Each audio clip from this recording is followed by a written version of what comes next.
कि मैं औरंगाबाद ज़िले के तमाम लोगों का शुक्रिया अदा करना चाहता हूं कि जिन लोगों ने बहुत अच्छे तरीके से कोऑपरेट किया, और वही कोऑपरेशन का नतीजा है कि आज से महज 1.5-2 महीने पहले जो हमारे केसेस की संख्या थी वो करीब 1800 केसेस हम लोग एक दिन के अंदर हमें मिल रहे थे। और कल के जो आंकड़े आए, अगर हम शहर की अगर बात करते हैं तो वो 150 से नीचे हो गए हैं। ग्रामीण के भी आंकड़े धीरे धीरे कम होते जा रहे हैं।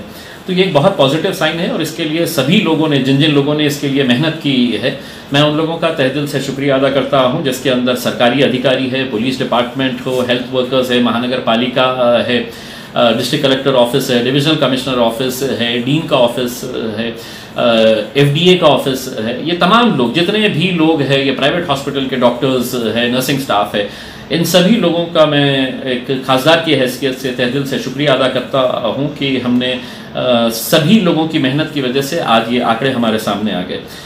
लोगों ने कोऑपरेट किया, इसलिए ये मुमकिन हुआ। लेकिन पिछले कुछ दिनों से जो बातें हमारे सामने आ रही है वो बहुत ही अफसोस करने वाली बातें हैं। सरकारें जो होती है वो जनता के हित में बात करनी चाहिए, जनता के लिए काम करना चाहिए।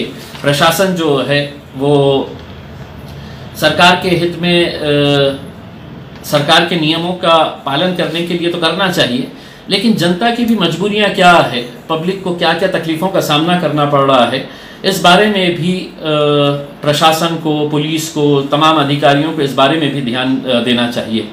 ये देश जो है, मैं तमाम सरकारी अधिकारियों को बताना चाहता हूँ कि ये हिटलरशाही नहीं है। इस देश के अंदर लोकतंत्र है, और लोग जो है वो सबसे ज़्यादा सुप्रीम है। कोई खासदार नहीं, कोई आमदार नहीं, कोई अधिकारी नहीं है। जनता सबसे ज़्यादा सुप्रीम है। अगर उसी जनता को आप सड़कों के ऊपर इस तरह से परेशान हाल के अंदर अगर छोड़ देंगे और सिर्फ अपने रुतबे का आप धौंस जमाएंगे और उनको डराएंगे, उनको परेशान करेंगे, ऑलरेडी जो इतने परेशान है, तो मेरे हिसाब से ये बहुत गलत बात है।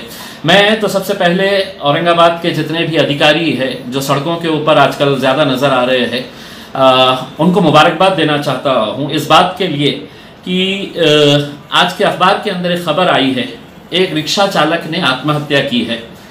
एक रिक्शा चालक जब आत्महत्या करता है तो उसकी खबर इतनी सी आती है अखबार के अंदर, क्योंकि वो एक गरीब आदमी है, रिक्शा चलाने वाला है, वो मर गया है तो कौन सी बड़ी बात है करके। तो जितने भी अखबार थे उन्होंने छोटी छोटी खबरें बता के इसीलिए एक आंकड़ा बताया है कि एक रिक्शे वाले ने आत्महत्या की है। सुनिए उस रिक्शे वाले ने आत्महत्या क्यों की है। एक अखबार की खबर मैं आपको सुनाता हूँ।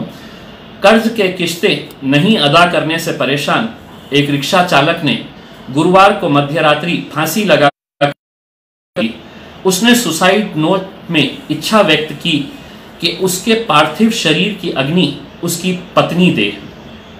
प्राप्त जानकारी के अनुसार राजीव नगर निवासी 27 वर्षीय 27 ईयर ओल्ड भीमराव मरहले पे आकर रुक गए हैं कि जहां पर उन्हें इस तरह के कदम उठाने पड़ रहे हैं।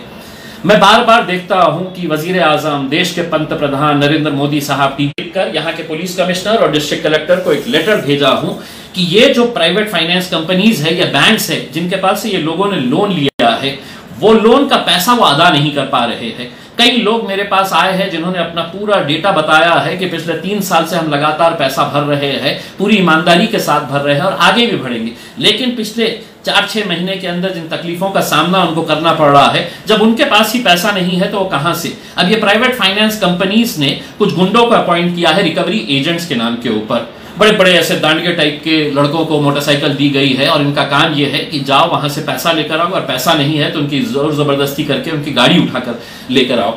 मैंने पुलिस कमिश्नर और डिस्ट्रिक्ट कलेक्टर साहब को भेजा और आपके जरिए मैं मुख्यमंत्री साहब को बोलना चाहता हूं कि साहब जब आप हमको कहते हैं कि ये करो ये नहीं करो, तो एक बार इन प्राइवेट फाइनेंस कंपनीज और बैंक वालों को भी समझाओ कि ये वक्त नहीं है कि लोगों से, जो लोग ईमानदारी से भरने वाले हैं वो भरते आए हैं, उनका रिकॉर्ड देखिएगा।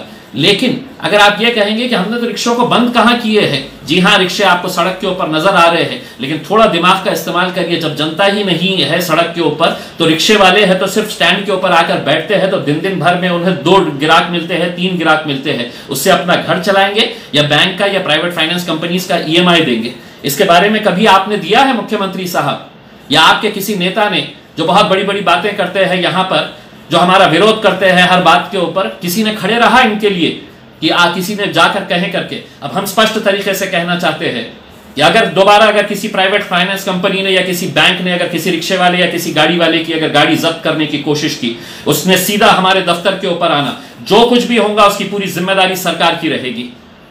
हम इसी तरह से अपने नौजवान लड़कों को है तो हम मरता हुआ नहीं छोड़ सकते हैं, आप छोड़ सकते हैं। 27 साल का लड़का एक झोपड़पट्टी में रहने वाला, वो मर जाता है और उसकी खबरें इतनी इतनी आती है, आपके ऊपर कुछ नहीं होने वाला है। आप तो क्या है, अपनी फौज लेकर है तो बस्तियों के अंदर जाओ पूरे मीडिया वालों को लेकर कि देखो मैं कैसे दुकानें बंद करवा रहा हूं करके।